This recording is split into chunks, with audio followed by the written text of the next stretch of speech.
తాకట్లో ఉన్న బంగారాన్ని విడిపించి ఆ రోజున మార్కెట్ ధర కట్టి మిగిలిన డబ్బును మీకు అందిస్తుంది కొమ్మూరి గోల్డ్. నమస్కారం, మీరు చూస్తుంది ఐ డ్రీమ్. నేను మీ కీర్తి. నాతో పాటు ప్రముఖ ఆస్ట్రాలజర్ బ్రహ్మశ్రీ నందిబట్ల శ్రీహరి శర్మ గురువు గారు ఉన్నారు. నమస్తే గురుగారు. వాగర్థావివ సంపృక్తౌ వాగర్థ ప్రతిపత్తయే జగతః పితరౌ వందే పార్వతీ పరమేశ్వరౌ.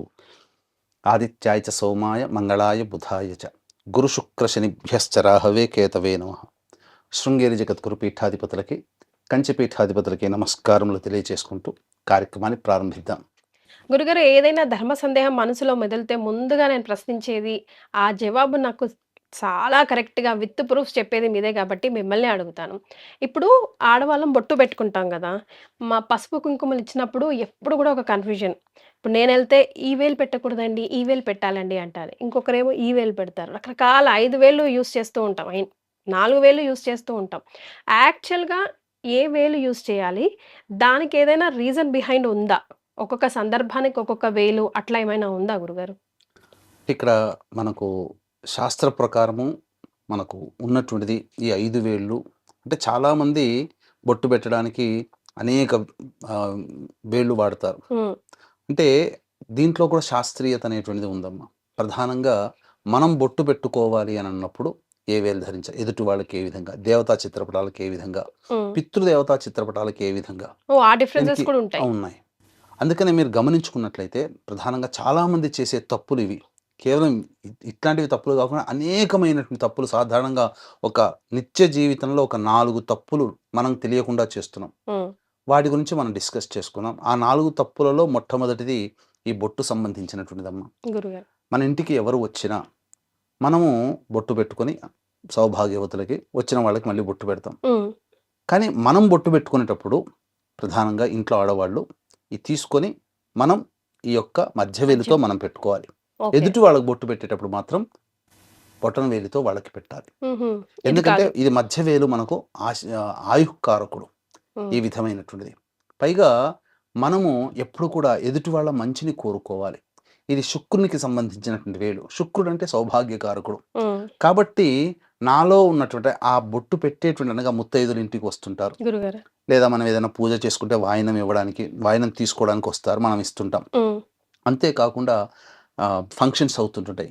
ఇంట్లోని తల్లిదండ్రులు సంబంధించినటువంటి వాళ్ళొచ్చి బట్టలు పెట్టాలని అంటారు. హ్మ్. పెట్టేటప్పుడు హ్మ్. ఇలా ఈ సందర్భంగా ఎదుటి వాళ్ళు ఎవరైనా కానీ, సొంత వాళ్ళైనా, పరాయి వాళ్ళైనా ఎవరైనా కానీ బొట్టు పెట్టేటప్పుడు ఎదుటి వాళ్ళకి ఈ బొటన వేలు పెడతాం. ఎందుకంటే ఇది శుక్రునికి సంబంధించిన వేలు.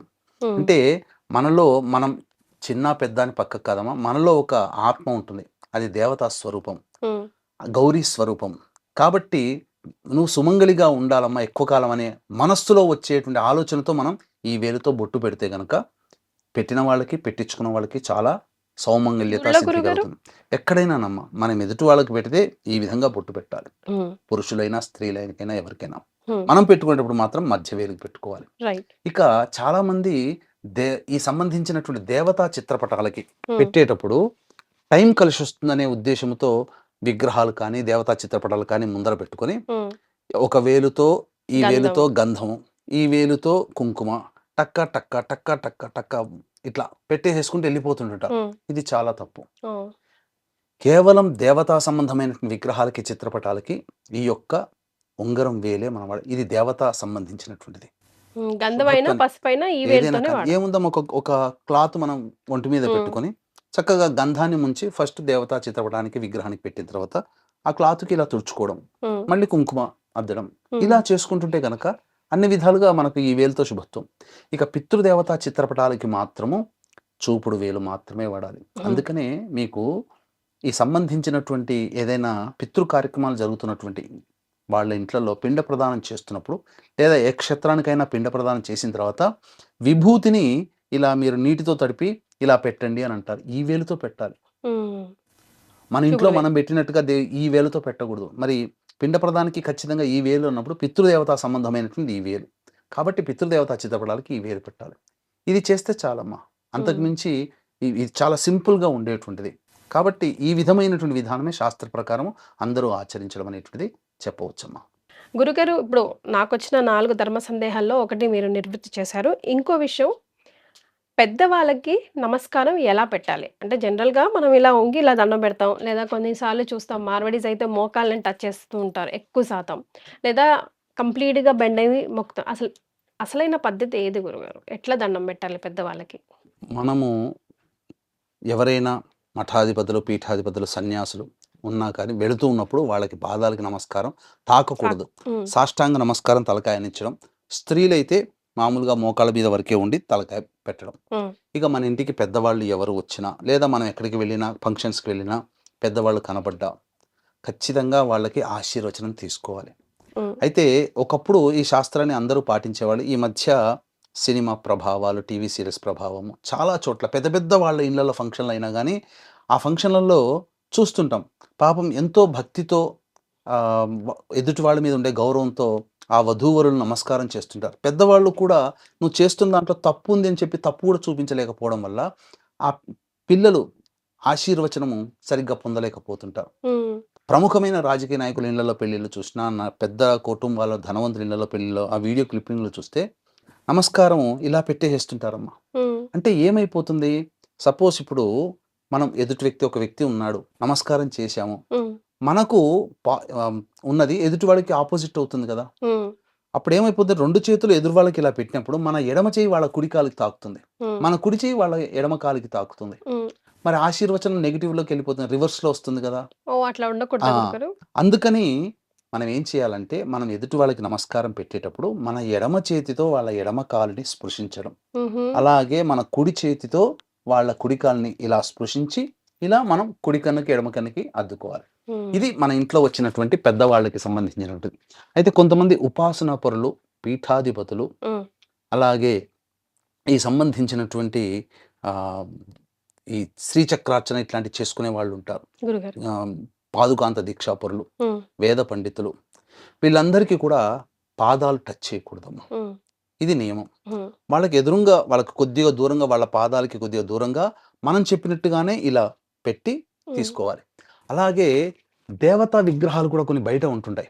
ఆ 2 కాళ్ళు మనం పట్టుకుంటాం. హ్మ్. పట్టుకున్నప్పుడు నమస్కారం చేసేటప్పుడు కుడి కాలు ఎడమ చేత్తో, ఎడమ కాలు కుడి చేత్తో పట్టుకో. హ్మ్. అట్లా కాదు. మళ్ళీ క్రాస్. అక్కడ కూడా ఇలా క్రాస్‌గా పెట్టుకొని మొత్తం చేసుకోవాలి. పాదమంతా టచ్ అవ్వాలా? అవసరం లేకపోతే లేదు. పెద్దన వేలే టచ్ అవ్వాలి అని అంటూ బొటన ఉంటారు. వేలు టచ్ చేసినా అంతేనా? చాలమ్మా. హ్మ్. అంతే. రైట్. గురుగారు ఇకపోతే మనం నిత్య జీవితంలో ఇంట్లో నుంచి బయటికి వెళ్తూ ఉంటాం, వస్తూ ఉంటాం. వెళ్తూ ఉంటాం, వస్తూ ఉంటాం కదా! మనం తిరిగి ఇంటికి వచ్చినప్పుడు మన నెగెటివ్ ఎనర్జీ అంతా మన పాదాల్లోనే ఉంటుంది అంటూ ఉంటారు గదా! మరి ఇంటికొచ్చిన తర్వాత ముందుగా అసలు పాదాలని ఎక్కడ కడుక్కోవాలి? ఇప్పుడున్న పరిస్థితుల్లో ఆరు బయటలవి లేవు గదా గురుగారు. అంతా అవును. అపార్ట్‌మెంట్ కల్చర్ వచ్చేసింది గదా! అలాంటి వాళ్ళకేమైనా ఆల్టర్‌నేట్స్ ఉన్నాయా?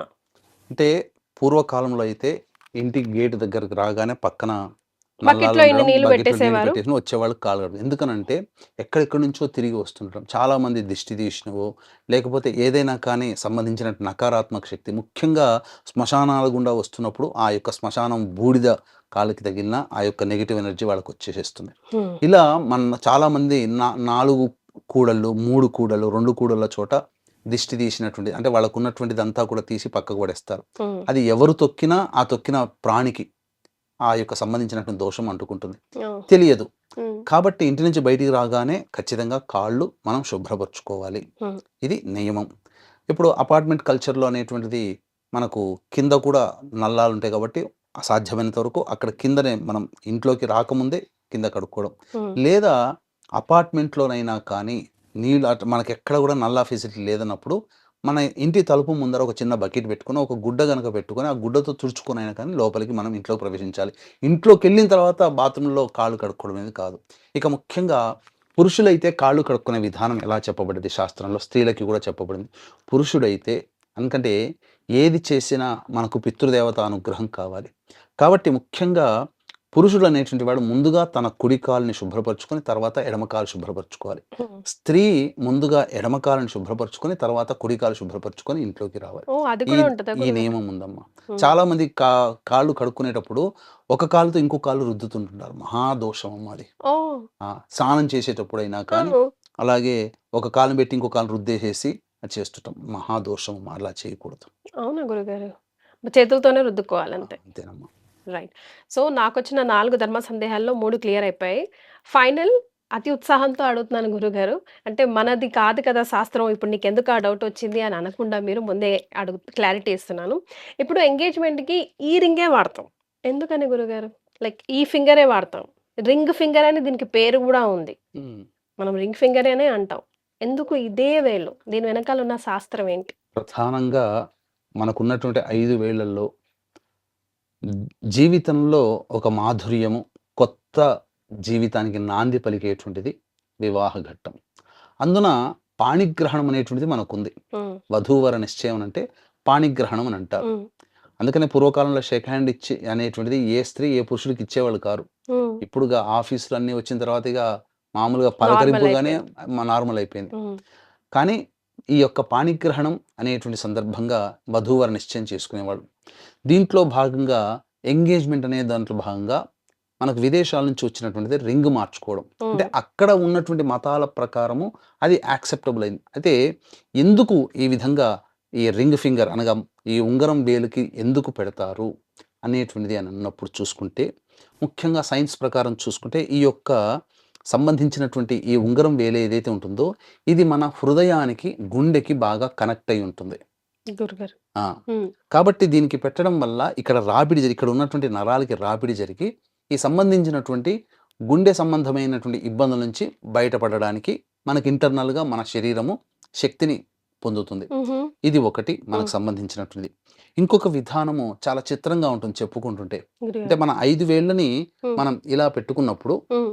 సంబంధించి ఇక చూసుకోండి. ఇది ఈ యొక్క మధ్య వేలు ఏదైతే ఉంటుందో హ్మ్. అది మనము అనగా నువ్వు, నేను అనుకోవడం. ఆ! హ్మ్. తర్వాత ఇలా చూడండి. ఈ మధ్య వేలుని ఇలా మనం ఈ విధంగా మడిచి పెట్టేసేసేయాలి. హ్మ్. మిగతా 4 వేళ్ళని కలపండి. హ్మ్. బొటన వేలేంటి? మన తల్లిదండ్రులు. హ్మ్. చూపుడు వేలేంటి? మన తోబుట్టువులు. చిటికెన వేలేంటి? సంబంధించినటువంటి మన యొక్క స్నేహితులు, పరిచయస్తులు వాళ్ళందరూ. హ్మ్. కాబట్టి ఇక్కడ ఈ మధ్యలో ఉన్నటువంటి మధ్య వేలు మనము అని నేను హ్మ్. లేదా నువ్వు, నేను అని ఇద్దరిని సూచించేటువంటిది. హ్మ్.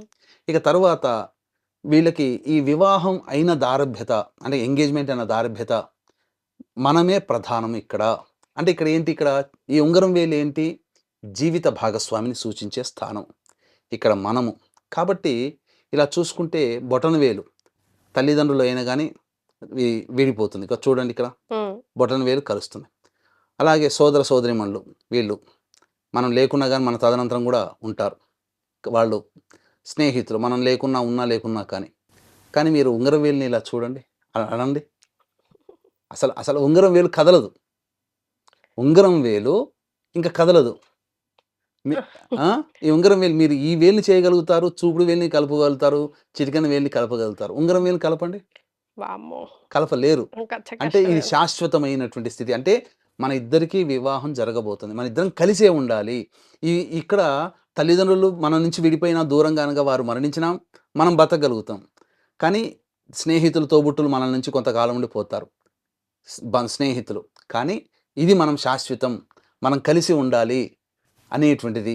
కాబట్టి ఇక్కడ నువ్వు, నేను సూచించేది మధ్యవేలు. హ్మ్. కానీ ఈ యొక్క చూపుడు ఉంగరం వేలనేటువంటిది బంధాన్ని సూచిస్తుంది. మనిద్దరం ఉంటేనే ఇది ఉంటుంది. కలిసి ఉండాలి. మనం హ్మ్. ఇద్దరిలో ఒకరు లేకపోయినా ఈ బంధం పోతుంది అని సూచించే తత్వం.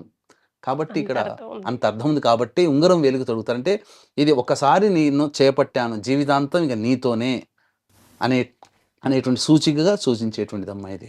రైట్. చాలా సంతోషం గురుగారు. 4 డిఫరెంట్ ధర్మ సందేహాలు ఈరోజు ఈ వీడియో ద్వారా నివృత్తి చేశారు ఐ డ్రీమ్ ప్రేక్షకుల కోసం. ధన్యవాదాలు. సర్వం శ్రీ ఉమామహేశ్వర పరబ్రహ్మార్పణమస్తు.